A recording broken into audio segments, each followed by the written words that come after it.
Because of my busy schedule and the fact that I have to use a weaker software, this is going to be a much more condensed video. In fact, the reason it took me so long, or one of the reasons it took me so long, was because I had to condense a lot of stuff that I wrote down before.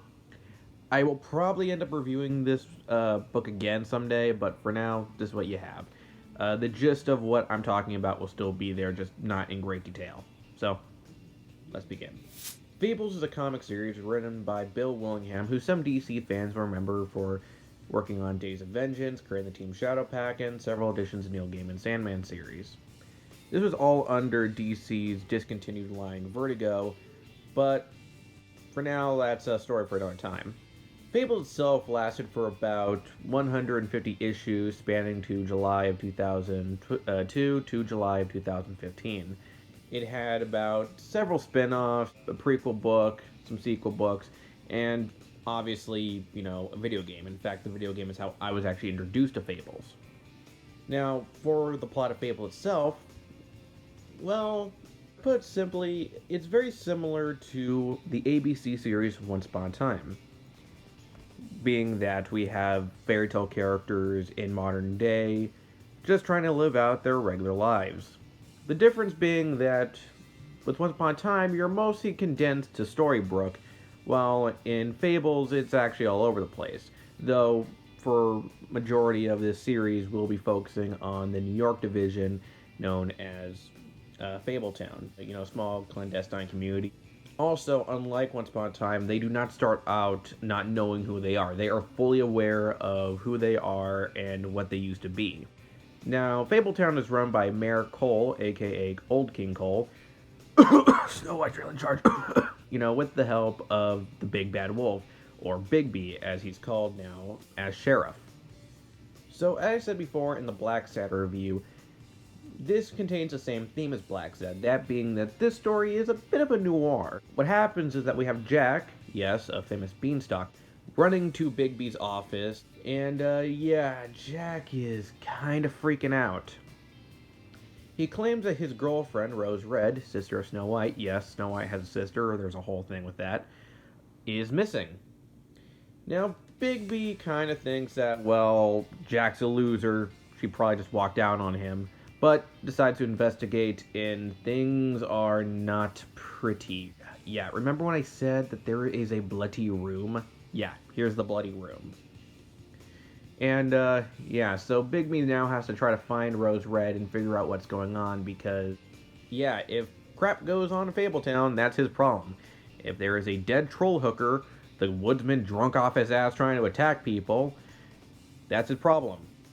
And I'm not just making those two things up. Those are real things that happen in Wolf Among Us. It's a really good game. I recommend it. But yeah, that's pretty much the story. Now, Fables, similar to the anime Hunter x Hunter, loves to play with your expectations. It's going to make you think one thing, but end up doing another. And I love it for it. I love stories that could actually mess with your expectations like that. In fact, its ending is the exact opposite of how I felt about the Black Sad ending, where I felt like the Black Sad ending was very predictable and just kind of meh. This was a really surprising ending, and the reason all this happened was both funny and sad.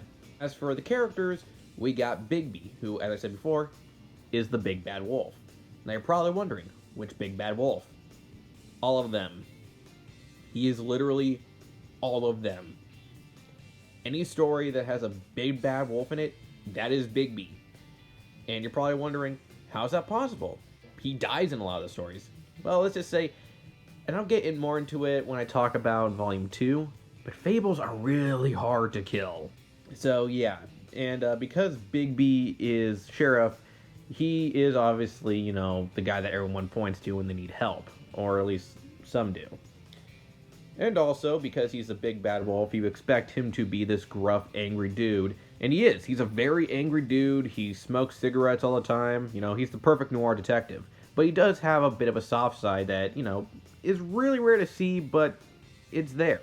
Particularly what he did for Flycatcher, the Frog Prince, who's actually my favorite character in the series. And it's really interesting. Then we have Snow White, the deputy mayor, who, is the real one in charge. And yeah, she has gone through a lot. The fairy tale princess that you all know and love, yeah, that ain't a thing anymore, people. She is a much colder woman. No pun intended. But just like Bigby, she does care for the people of Fabletown, but also, like Bigby, she knows that for this position, you need to do some tough decisions. And sometimes people are going to view you as the bad guy, and you just have to deal with it just so that they can be safe. It's a really interesting thing for her character, and her and Bigby's relationship are one of the more, compelling parts of the Fable series. When it comes to the other characters, unfortunately, I'm on a time limit, so I can't really get too much into them. But I'll just say they're all very interesting, and they have some very, you know, unforgettable introductions, like Beauty and the Beast, with them kind of fighting about how the Beast is shifting back into his monster form because he's worried that Belle doesn't love him anymore. We got Pinocchio, who really wants to kick the crap out of the Blue Fairy, and why he wants to do it, I will not spoil, but I'm pretty sure you can get a good idea of why. And then we got Bluebeard.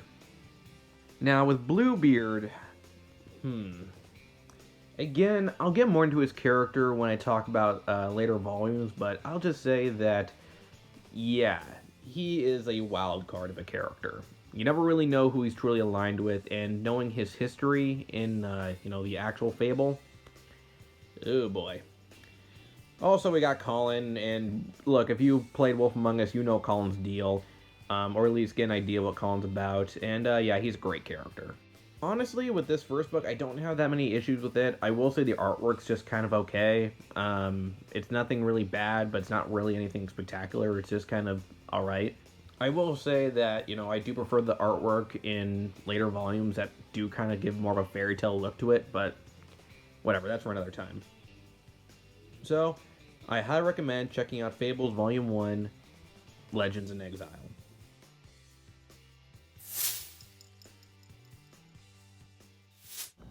Thanks for watching. Like, share, subscribe. And for the next review, we're going to be doing a different theme. While Fables also had a noir theme, it also had the theme of extraordinary people living in a society. For the next one, we're going to be expanding on that with Earth X.